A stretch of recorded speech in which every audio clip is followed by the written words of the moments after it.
महत्वपूर्ण समाचार जे अत्यारे हाल सामे आवी रह्या छे। सुरेन्द्रनगरना दुधरेज गामना गामतळना रेकोर्ड गुम थता ग्रामजनोने हालाकी वेठવાનો वारो આવ્યો છે। વર્ષ 1944 થી दुधरेज गाम सुरेन्द्रनगर पालिकाમાં ભળ્યું છે અને ત્યારથી આ ગામતળનો રેકોર્ડ છે કે જે ગુમ છે। ગામતળના રેકોર્ડ ન હોવાથી 2000 થી વધુ ઘરોના દસ્તાવેજો અને વારસાઈ જેવા કામો અટકી પડ્યા છે। આ અંગે મુખ્ય પ્રધાન સુધી ગ્રામજનોએ રજૂઆત કરી, પરંતુ હજુ સમસ્યાનું નિરાકરણ નથી આવ્યું। 2000 ઘરોના લોકોને સરકારી યોજનાના લાભો પણ મળી રહ્યા નથી। આખરે આ રેકોર્ડ કેવી રીતે ગુમ થઈ ગયા, સૌથી મોટો સવાલ અત્યારે ઉદ્ભવે છે। 1944 થી દુધરેજ ગામ જે સુરેન્દ્રનગર પાલિકામાં ભળ્યું ત્યારથી લઈને આ ગામતળનો રેકોર્ડ છે કે જે ગુમ છે।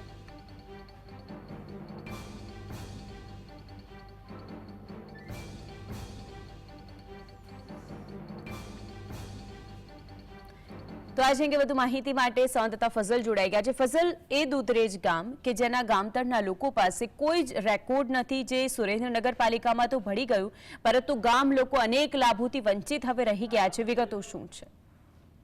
ખાસ કરીને સુરેન્દ્રનગર દુધરેજ વઢવાણ સંયુક્ત નગરપાલિકામાં દુધરેજ 1994 સાલથી ભણાવી દેવામાં આવ્યું છે, પરંતુ ત્યારથી જે ગામમાં સુવિધાઓ મળવી જોઈએ, પાયાની સુવિધાઓ મળવી જોઈએ, તે દુધરેજ ગામને મળી રહી નથી। હવે તો સુરેન્દ્રનગરનું જે દુધરેજ ગામ આવેલું છે તેનું ગામતળનું રેકોર્ડ પણ ગુમ થઈ ગયું છે। છેલ્લા 30 વર્ષથી આ ગામના 2000 થી વધુ ઘરોના દસ્તાવેજ નથી થતા અને કોઈ પણ પ્રકારની સરકારી યોજનાનો દુધરેજ ગામને લાભ પણ નથી મળતો, કારણ કે તેમનું ગામતળનો રેકોર્ડ છે, તેમના નમૂના છે, જે વિગત છે તે સરકાર પાસે ઉપલબ્ધ જ નથી।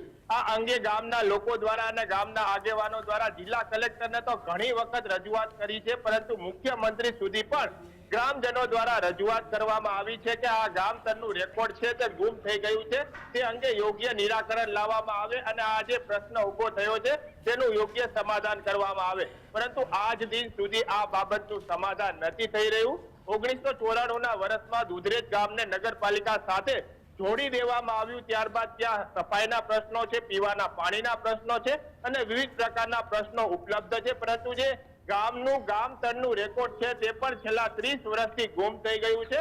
ગ્રામજનો પોતાના જે દસ્તાવેજ છે તે પણ બદલી નથી શકતા, તે પ્રકારની પરિસ્થિતિનું નિર્માણ થયું છે। તાજેતરમાં જે પ્રધાનમંત્રી આવાસ યોજના લાગુ કરવામાં આવી છે, પરંતુ આ ગામમાં ગામતળનું રેકોર્ડ ન હોવાના કારણે એક પણ ગ્રામજનને પ્રધાનમંત્રી આવાસ યોજનાનો પણ લાભ નથી મળ્યો। વિવિધ પ્રકારની જે માળખાકીય સુવિધા છે ત્યાં પણ દુધરેજ ગામમાં અભાવ છે। નગરપાલિકા અને જે ગ્રામ પંચાયત છે તે એકાબીજાને ખો આપતી હોય તે પ્રકારના દ્રશ્યો છે તે જે દુધરેજ ગામમાં છે તે સર્જાયા છે। તાત્કાલિકપણે આ પ્રકારનો નિર્ણય કરી અને જે ગામનું ગામતળનું રેકોર્ડ ગુમ થયું છે તે અંગે સરકાર દ્વારા નિર્ણય કરવામાં આવે તેવી દુધરેજ ગામના લોકોની માંગણી છે। કુલ 2000 ઘરો દુધરેજ ગામમાં આવેલા છે, તેમને આ સમસ્યાનો સામનો છે તે કરવો પડી રહ્યો છે। જી, પરંતુ સૌથી મોટો સવાલ ફઝલ એ થાય છે કે આખરે આ રેકોર્ડ ગુમ થયા કઈ રીતે? જે તે સમય જ્યારે આ સુરેન્દ્રનગર પાલિકામાં ભળ્યું આ ગામ તે સમયથી ગુમ છે, એક તરફ આ જે ગામના લોકો છે તે લોકોનું શું કહેવું સામે આવ્યું છે? ખાસ કરીને જે સમય 1994ના વર્ષમાં દુધરેજ છે તે નગરપાલિકામાં ભળ્યું ત્યારે ગ્રામ પંચાયત અને તલાટીના હાથમાં આ ગામતળનું રેકોર્ડ હતું, પરંતુ તે સમયે આ તલાટી અને જે ગ્રામ પંચાયતના સરપંચ હોય છે તેમના દ્વારા આ ગ્રામતળનું રેકોર્ડ નગરપાલિકાને સોંપવામાં ન આવ્યા હોવાનું નગરપાલિકાના સત્તાધીશો અને અધિકારીઓ દ્વારા હાલ જણાવવામાં આવી રહ્યું છે। એકાબીજાને ખો આપતા હોય તે પ્રકારની પરિસ્થિતિનું નિર્માણ થયું છે, જેનો ભોગ છે તે દુધરેજ ગામના ગ્રામજનો બની રહ્યા છે। દુધરેજમાં કુલ 2000 ની વસ્તી આવેલી છે, 2000 ઘરોને આ પ્રકારની પરિસ્થિતિનું નિર્માણ થયું છે। લોકોના દસ્તાવેજ નથી થતા તો સરકારી યોજનાનો ગ્રામતળનો જે કોઈ વિગત ન હોવાના કારણે લાભો પણ નથી મળી રહ્યા। આ અંગે મુખ્યમંત્રી સુધી રજૂઆત કરવામાં આવી છે। જિલ્લા કલેક્ટરને તો દશક વખત આ ગામના લોકો દ્વારા રજૂઆત કરવામાં આવી છે અને કલેક્ટર કચેરી ખાતે ધરણા પણ 7 દિવસના ગ્રામજનોએ યોજ્યા છે, તે છતાં પણ આ બાબતનો કોઈ નિવેડો નથી આવી રહ્યો, કોઈ રસ્તો નથી નીકળી રહ્યો।